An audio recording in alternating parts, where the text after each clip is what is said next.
Hello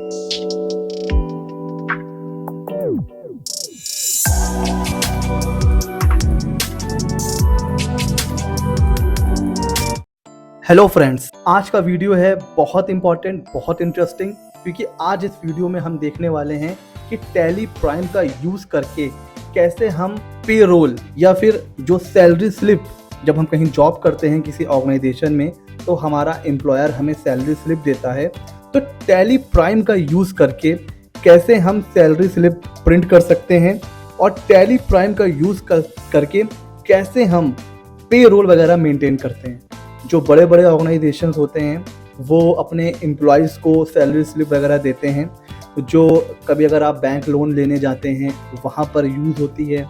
sometimes अगर form 16 नहीं available होता है तो ITR फाइल करने के लिए भी सैलरी स्लिप यूज़ की जाती है। तो आज हम यही देखने वाले हैं कि टैली प्राइम का यूज़ करके कैसे हम सैलरी स्लिप प्रिंट कर सकते हैं, कैसे हम सैलरी का जो पेरोल होता है वो कैसे एम्प्लॉय वाइज मेंटेन कर सकते हैं। तो फ्रेंड्स, टाइम वेस्ट नहीं करते हैं, सीधे चलते हैं वीडियो की तरफ। और फ्रेंड्स, वीडियोस मेरे अच्छे लग रहे हों तो यार लाइक करने में कंजूसी मत करो, वीडियोस को लाइक करो, लाइक ठोको। और अगर लाइक कर रहे हो तो चैनल को सब्सक्राइब करो, और अगर सब्सक्राइब कर रहे हो तो दूसरे अपने फ्रेंड्स तक भी इसको शेयर करो। ठीक है, आगे चलते हैं। पेरोल मेंटेन करना हो या सैलरी स्लिप प्रिंट आउट करना है, उसका प्रिंट निकालना है, तो इसको कुछ स्टेप्स में मैंने डिवाइड किया हुआ है। एक एक स्टेप को समझेंगे और एक एक स्टेप को हम लोग करते जाएंगे। पहला स्टेप है कि हमें टैली में पेरोल वाउचर को इनेबल करना है। क्या करना है? पहला स्टेप, पेरोल को इनेबल करना है, वाउचर को। चलते हैं टैली में। टैली में आने के बाद हमें जाना है वाउचर्स पे और हमें प्रेस करना है F10। क्या प्रेस करना है सर? F10। और ऊपर देखिए, यहां पर ये ऑप्शन आ रहा है ना, शो इनएक्टिव वाउचर। इस पे करेंगे हम एंटर, तो ये जितने वाउचर इनएक्टिव हैं वो शो कर रहा है। ठीक है, सबसे नीचे आना है और यहां पर देखिए पेरोल का आ रहा है, इसको एंटर करेंगे, यस करेंगे और आपका जो पेरोल का वाउचर है वो इनेबल हो जाएगा। मैंने ऑलरेडी किया हुआ है, आपको कुछ नहीं करना है, बस एंटर करना है और आपका जो पेरोल का वाउचर है वो इनेबल हो जाएगा। तो इस तरीके से हमें पेरोल को इनेबल करना है। अगला स्टेप देखते हैं क्या कह रहा है। अगले स्टेप में हमें एम्प्लॉय का जो है ग्रुप क्रिएट करना है। सर, ये एम्प्लॉय ग्रुप क्या होता है? जो बड़े बड़े ऑर्गेनाइजेशंस होते हैं, ठीक है, वहां पर अलग अलग डिपार्टमेंट होते हैं। सेल्स का अलग, फाइनेंस अलग, टेक्निकल अलग, है ना, R&D डिपार्टमेंट अलग, कस्टमर केयर डिपार्टमेंट अलग। तो हर डिपार्टमेंट अलग अलग होते हैं। तो हमें क्या करना होता है? हर डिपार्टमेंट के हिसाब से पेरोल बनाना होता है, हर डिपार्टमेंट के हिसाब से सैलरी स्लिप प्रिंट करनी होती है। तो जो अगला स्टेप है वो है एम्प्लॉय का ग्रुप हमें क्रिएट करना है। ठीक है, तो आइए उस पर चलते हैं। यहां से हमें जाना है क्रिएट के ऊपर और यहाँ पे देखिए ये पेरोल मास्टर आ रहा है, यहाँ पर ऑप्शन आ रहा है एम्प्लॉय ग्रुप का। यहाँ पर हमें क्या करना है? सपोज हम सबसे पहले बना लेते हैं मार्केटिंग डिपार्टमेंट। ठीक है, एंटर करेंगे, इसको प्राइमरी ही रखना है। उसके बाद यहाँ पर सैलरी डिफाइन के लिए नो रखना है, यहाँ पर अभी कोई भी सैलरी डिफाइन नहीं करनी है।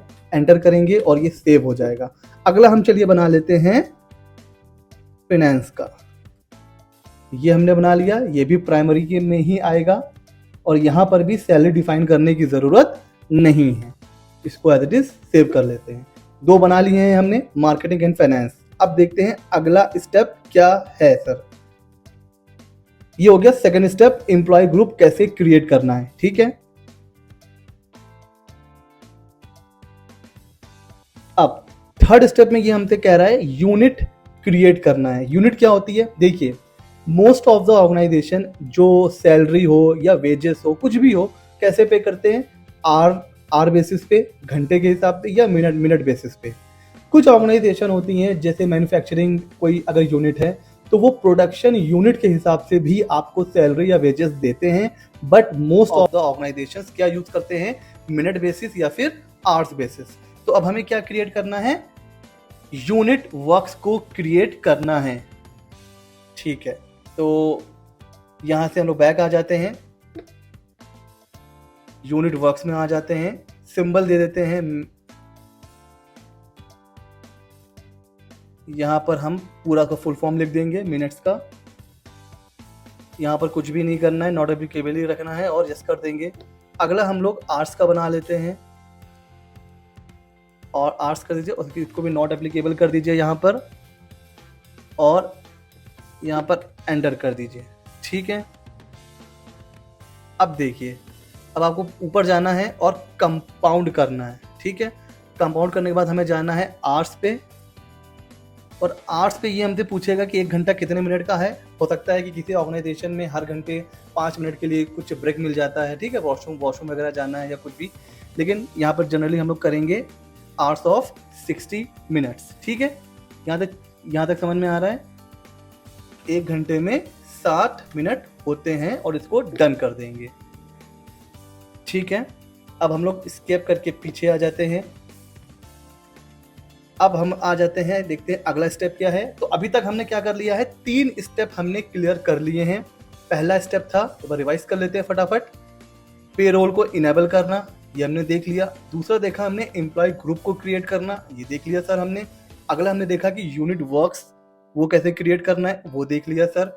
अब चलते हैं अगले स्टेप की तरफ, जो है अब आपको क्या करना है, अटेंडेंस और प्रोडक्शन टाइप, ये आपको क्रिएट करना है।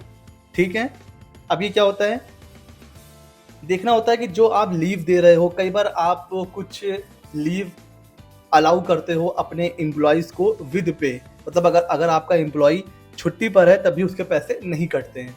कुछ ऐसे होते हैं विदाउट पे, अब 2-3 दिन तो अलाउ कर सकते हो, लेकिन अगर कोई 10 दिन के लिए छुट्टी पर है तो उसके लिए विदाउट पे, या फिर अगर आप ओवर टाइम करवाते हो अपने एम्प्लॉय से तो उसको आप एक्स्ट्रा पैसा पे करोगे। तो ये सारी चीजें हम लोग किसमें क्रिएट करेंगे, अटेंडेंस या फिर प्रोडक्शन टाइप में। ठीक है, इसको देखते हैं कि कैसे इसको मेंटेन करना है। ठीक है, नीचे आइए, यहां पर आइए और यहां पर हमें बनाना है लीव के ऊपर। यहां पे हमें क्रिएट कर लेंगे लीव। लीव जाने के बाद इसको एंटर करेंगे, इसको प्राइमरी रहने देते। अटेंडेंस टाइप, अब यहां पर आपको देखना है कि अटेंडेंस विद पे है कि विदाउट पे है। ठीक है, तो अब यहां पर आप जैसा भी चाहे तो वैसा बना सकते हो आप। इसको हम लोग लीव विदाउट पे कर लेंगे और ये डेज ऑटोमेटिक यहाँ पे ले लेगा और कर लेंगे इसको, यहाँ पर हम लोग क्या करेंगे, एंटर कर लेंगे। ठीक है, ये तो हो गया लीव का।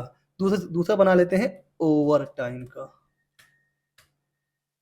इसको आप प्राइमरी रखिए और यहाँ पर जनरली क्या होगा, प्रोडक्शन। जनरली क्या होता है, ओवर टाइम आप कैसे करवाते हो, अगर आपकी कोई ऐसी इंडस्ट्री है जहां पर मैन्युफैक्चरिंग है, प्रोडक्शन हो रहा है, तो वहीं पर ओवर टाइम होता है। तो जनरली इसको कहाँ पे लेके चलेंगे हम लोग, ओवर टाइम के ऊपर। और यहाँ पर हम लोग क्या सिलेक्ट करेंगे, अभी हमने क्या बनाया है, आवर्स ऑफ 60 मिनट्स। तो इसको हम लोग 60 मिनट करेंगे, क्योंकि जितना भी ओवर टाइम होगा तो हम उसको घंटे के हिसाब से पे करेंगे। ठीक है, तो इसलिए हमने यहाँ पे बना दिया है आवर्स ऑफ 60 मिनट्स। इसको हम लोग यहाँ पर एंटर करेंगे और इसको भी क्या कर लेंगे, हम लोग सेव कर लेंगे। सर हो गया, तो ये स्टेप भी हमारा कंप्लीट हो गया। हमने इस स्टेप में क्या बनाया है, अटेंडेंस और प्रोडक्शन टाइप बना लिया है कि लीव अगर कोई बंदा लेगा तो विद पे होगी कि विदाउट पे होगा, तो हमने विदाउट पे बना लिया है। ओवर टाइम घंटे के हिसाब से पे करेंगे तो ये भी हमने बना लिया है। ठीक है, तो ये हमने बना लिया है, ये हमने कंप्लीट कर लिया है अपना 4th स्टेप। अब चलते हैं सर आगे। अगला जो स्टेप आ रहा है वो है क्रिएट पे हेड्स, और ये है बहुत ही इंपॉर्टेंट हेड्स। इसमें क्या होता है सर, ये होता है मेन, आप कभी भी किसी की सैलरी स्लिप देखोगे तो उसमें बेसिक सैलरी होती है, टीएडीए होता है, बोनस होता है, पीएफईएसआई कटता है, बोनस ओवर टाइम मिल रहा है, कुछ हो सकता है आपने ज्यादा छुट्टियां कर ली हैं तो पैसा कट जाता है लीव का। ये सारी चीजें कहां पर सर क्रिएट करते हैं, ये सारी चीजें सर पे हेड्स में क्रिएट की जाती हैं। ठीक है, कोई कंफ्यूजन नहीं है, आगे चले।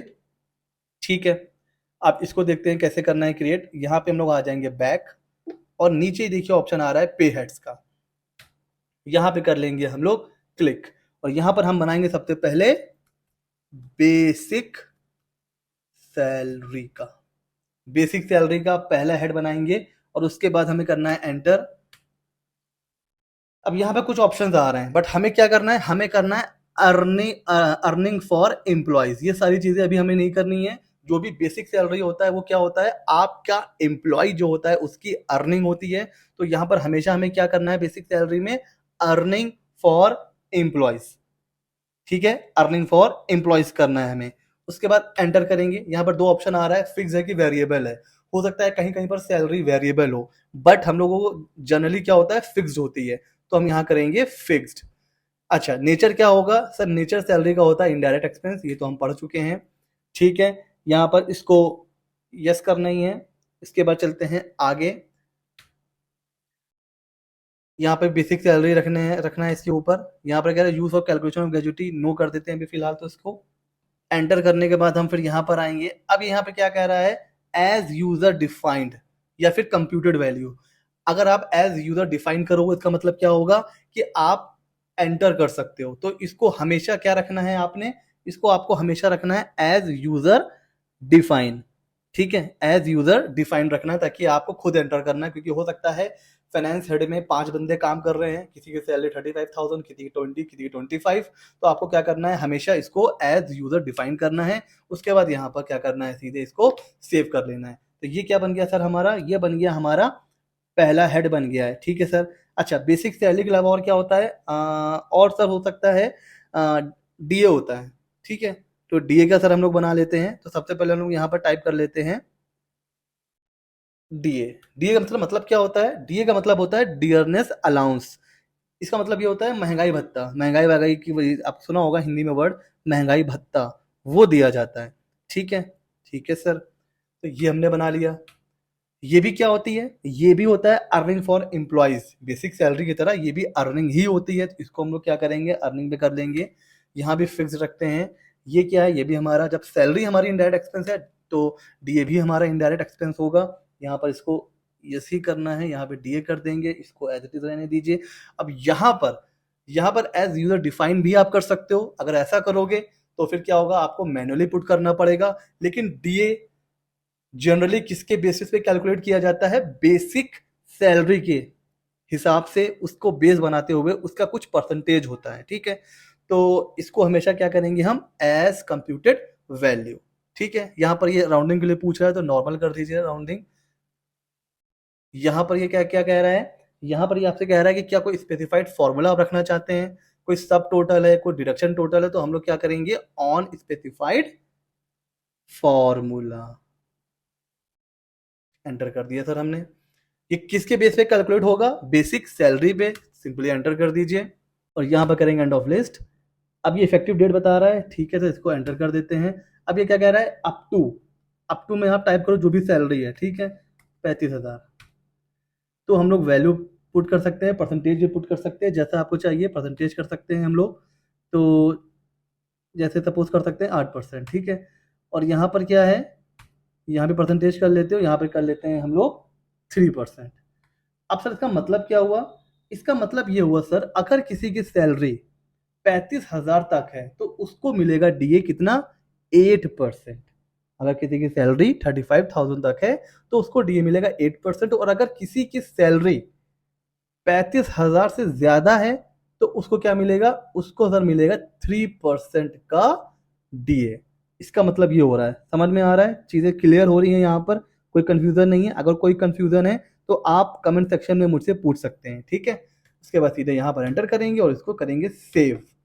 दो पे हेड्स हम बना चुके हैं, बेसिक सैलरी और डीए का। ठीक है, अब हम अगला कुछ बना लेते हैं। जैसे टीए होता है, तो चलिए हम यहाँ पर बना लेते हैं, इसको टीए का बना लेते हैं सर। तो टीए कर लेते हैं। अब तो आपको बनाना आ ही गया होगा।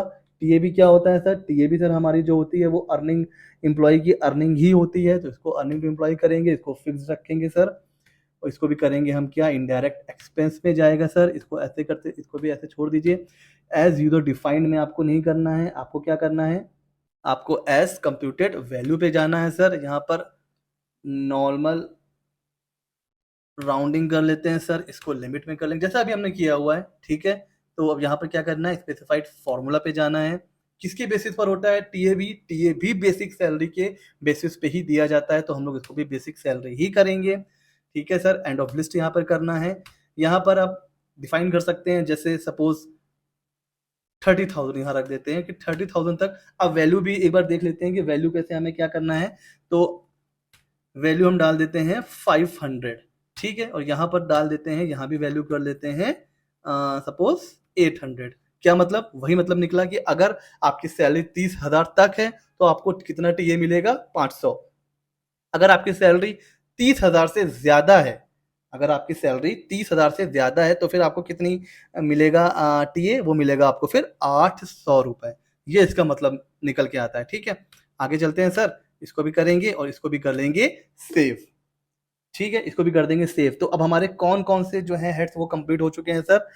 हमारे अब तक टीए, डीए और बेसिक सैलरी, ये सारी चीजें अभी तक हम लोग कैलकुलेट कर चुके हैं। इसके अलावा भी अगर आप बनाना चाहो तो एचआरए का बना सकते हो, और कोई अगर कोई रिइम्बर्समेंट होता है उसका आप यहाँ पे बना सकते हो, और पीएफ ईएसआई का बना सकते हो। पीएफ ईएसआई का वैसे मैंने लास्ट लेक्चर में कवर किया हुआ है कि कैसे एंट्री करनी है। यहाँ से भी आप चाहो तो उसको बनाया जा सकता है। ठीक है, कैसे बनाना है आइए देख लेते हैं। पीएफ में गए, पीएफ टाइप कर दिया सर। अब मुझे बताइए, क्या ये अर्निंग होती है पीएफ की, ये डिडक्शन होता है सर? डिडक्ट किया जाता है जब सैलरी आप पे करोगे अपने एम्प्लॉइज को, तो वहां से डिडक्ट करोगे, तो ये डिडक्शन फ्रॉम एम्प्लॉय होता है। क्या होता है, डिडक्शन फ्रॉम एम्प्लॉय होता है। तो डिडक्शन कर लीजिए सर। अब ये क्या होता है, ये हमारी, हमने लास्ट लेक्चर में क्या पढ़ा हुआ था सर, लास्ट हमने पढ़ा था कि हमारी करंट लाइबिलिटीज होता है। पीएफ का हमारी जेब में नहीं आता है। अगर एम्प्लॉयर ने काटा है पीएफ तो वो क्या करेगा, उसको डिपॉजिट करेगा। तो ये होता है करंट लाइबिलिटीज। ठीक है, इसको जस्ट करेंगे, इसको भी कर सकते हैं, और यहाँ पर भी एज कंप्यूटेड वैल्यू कर सकते हैं आप। यहाँ पर नॉर्मल करेंगे, यहाँ पर फिर एंटर करेंगे, यहाँ पर स्पेसिफाइड फॉर्मूला करेंगे। स्पेसिफाइड फॉर्मूला करने के बाद इसको बेसिक सैलरी पे जाएंगे, बेसिक फॉर्मूला इसको एंड ऑफ लिस्ट करेंगे। अब मुझे बताइए कितना होता है पीएफ। तो पीएफ का जनरली जो होता है वो होता है 21,000। हम लोग यहाँ पे 21,000 कर सकते हैं कि अप टू 21,000। परसेंटेज कितना होता है सर, बताइए फटाफट। 12% होता है। ठीक है सर, ग्रेटर देन 21 हम यहाँ पे कर देंगे 0। कोई पीएफ नहीं कटेगा, 21,000 के ऊपर है। अगर है तो हम 12 भी कर सकते हैं, 0। ठीक, तो चाहे कोई भी हो, चाहे ऊपर हो चाहे नीचे हो, सबका 12% ही डिडक्ट होगा पीएफ। तो सिंपल इसको करेंगे एंटर और कर दिया सेव। ठीक है, सेम इसी तरह ईएसआई भी आप कर सकते हो, रिइंबर्समेंट भी कर सकते हो। इस तरीके से आप पे हेड्स भी क्रिएट कर सकते हो। ठीक है, यहां तक कोई कंफ्यूजन? अगर कोई कंफ्यूजन हो रहा है यहां तक तो हम उसको, आप कमेंट सेक्शन में मुझसे पूछ सकते हो। मेरा टेलीग्राम चैनल है, उसमें आप मुझसे पूछ सकते हो। अगर अभी तक आपने टेलीग्राम चैनल को सब्सक्राइब ज्वाइन नहीं किया है तो लिंक डिस्क्रिप्शन में है, आप टेलीग्राम चैनल पे भी जाके मुझसे पूछ सकते हैं। ठीक है फ्रेंड्स, अब चलते हैं सीधे अगले स्टेप की तरफ कि अगला स्टेप क्या है। तो अगला जो स्टेप है वो है वाउचर टाइप को क्रिएट करने का। अब हमें क्या करना है, वाउचर टाइप क्रिएट करना है। तो उसके लिए अब हमें कैसे क्या करना होगा आइए वो देख लेते हैं फटाफट फटाफट। चलते हैं टैली के ऊपर। अच्छा, एक यहां पर और बच रहा है हेड, उसको एक बार देख लेते हैं, सैलरी पेबल का। ये एक हेड बनाना है सैलरी पेबल का, तो वो भी बना लेते हैं। ये क्या होती है, तो अपन लोग करेंगे नॉट एप्लीकेबल, और करंट लाइबिलिटीज को करेंगे यहाँ पर, और करंट लाइबिलिटी तो इसको करेंगे अपन save. Salary payable current liabilities में आएगा, ये हमने पहले अपने लेक्चर्स में कवर कर चुके हैं। ठीक है, अब यहाँ तक हम लोग क्या कर, यहाँ तक हम लोग क्या चीज़ें देख ली हैं। पे हेड्स कंप्लीट हो गया। अब हमें क्या बनाना है, अब हमें बनाना है sir voucher. Payroll voucher type में हमें जाना है, उसको अब हमें करना है। पेरोल वाउचर टाइप में हम जाएंगे और यहाँ पर हम कोई भी नाम आप दे सकते हो, salary pay slip, salary pay slip enter करेंगे। ये किस में चला जाएगा, पेरोल में जाएगा। इसको हम लोग यस करेंगे, बाकी तो इसको एंटर करते चले जा सकते हो और नो कर दीजिए। यहाँ पर आप चाहे तो फिर सैलरी स्लिप कर सकते हो, कोई भी नाम दे सकते हो आप अपने हिसाब से। और इसको करेंगे हम लोग एंटर। इसको हम लोग एंड ऑफ लिस्ट करते हुए इसको इसको करेंगे स्लिप। तो इस तरीके से हमने क्या क्रिएट कर लिया, अपना सैलरी स्लिप का एक वाउचर क्रिएट कर लिया है सैलरी स्लिप का। इसको आप सैलरी पे स्लिप के नाम से भी कर सकते हो, जैसा आप चाहो।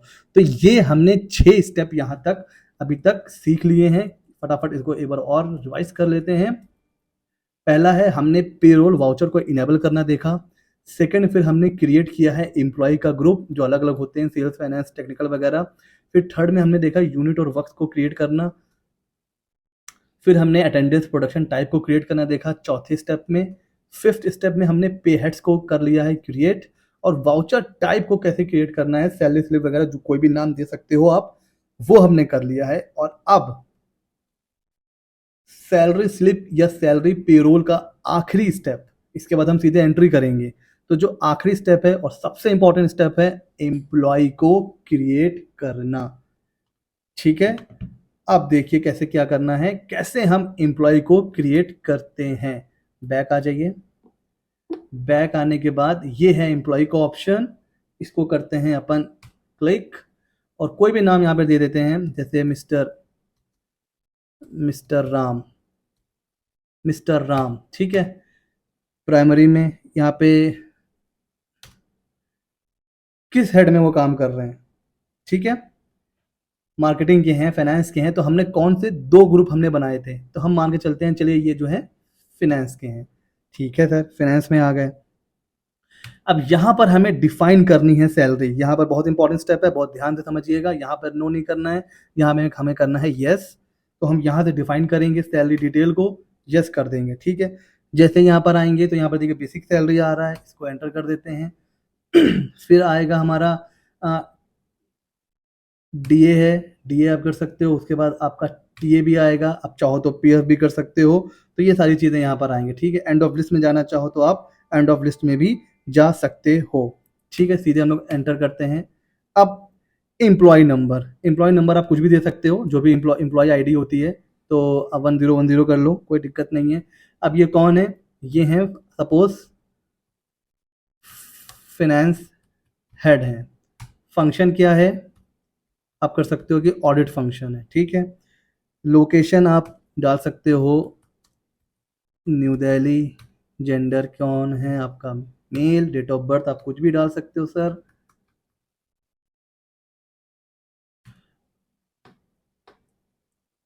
एक मिनट, ओ ओ ओ ओ ओ शहरी एजुकेशन बोर्ड में डालने नहीं देता है। ठीक है, इसको ऐसे कर लेते हैं। ब्लड ग्रुप आप यहाँ से डाल सकते हो, कोई भी चूज कर लो। फादर का नेम डाल सकते हो आप, रोहित। स्पाउस का नाम आप दे सकते हो। एड्रेस वगैरह आप दे सकते हो कि कहीं भी जहाँ पे वो काम करता है, तो हम लोग यहाँ पर एड्रेस भी दे देते हैं सर। उसके बाद फ़ोन नंबर आप दे सकते हो,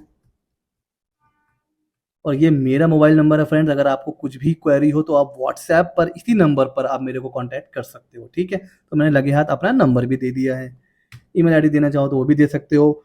बैंक डिटेल अगर आप देना चाहो तो उसमें भी दे सकते हो। जैसे आप इसको यस करोगे तो ये एम्प्लॉय का बैंक डिटेल आ जाएगी, जिसमें आप सैलरी ट्रांसफर करोगे। तो अगर आपके पास है इंफॉर्मेशन तो आप दे देना, अदरवाइज इसको भी हम लोग कर लेंगे नो। उसका आप अगर पैन है तो आप पैन दे सकते हो। ठीक है, इसका आधार नंबर आप दे सकते हो। यहाँ पर यूएन नंबर, जो पीएफ में जब हम पीएफ का आईडी क्रिएट करते हैं तो यूएन नंबर होता है ना, वो हम यहाँ पे इसको दे सकते हैं। ठीक है, पीएफ अकाउंट नंबर क्या है वो आप यहाँ से दे सकते हो। पीआर अकाउंट नंबर क्या है वो आप यहाँ से दे सकते हो। And ESI number, mister Ram यहाँ पर क्रिएट हो गए। दूसरा फटाफट मैं अपने ही नाम से क्रिएट कर लेता हूँ।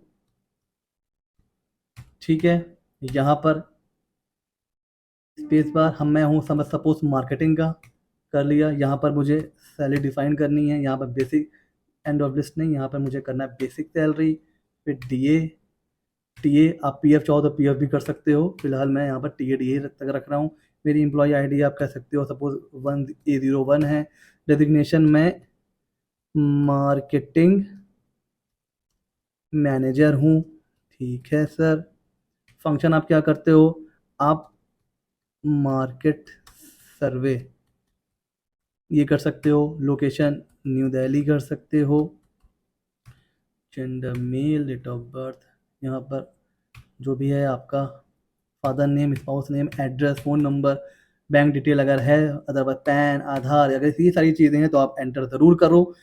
अगर आप सैलरी स्लिप बना रहे हो और आपके पास अपने एम्प्लॉय का पैन, ये सारी चीज़ें होनी ही चाहिए। तो ये जो अभी तो फिलहाल हम लोग सीख रहे हैं तो ये हम लोग ब्लैंक छोड़ रहे हैं, अदरवाइज आप जब किसी ऑर्गेनाइजेशन की एंट्री करोगे तो इसको आप ज़रूर एंटर करना, बिकॉज पैन से ही आप टीडीएस काटोगे, है ना, तो उसके लिए भी ज़रूरी है। पीएफ अकाउंट जो भी यूएन नंबर है उससे आप पीएफ डिडक्ट करोगे, तो ये सारी चीज़ें अगर आपको मेंटेन करनी है तो वो तो आपको डिटेल देनी पड़ेगी। फिलहाल इसको ऐसे एज इट इज़ हम लोग सेव कर लेते हैं। तो ये हमारा कंप्लीट हो गया स्टेप नंबर 7। सारे स्टेप कंप्लीट हो गए हैं, अब सीधे चलना है सैलरी स्लिप के लिए।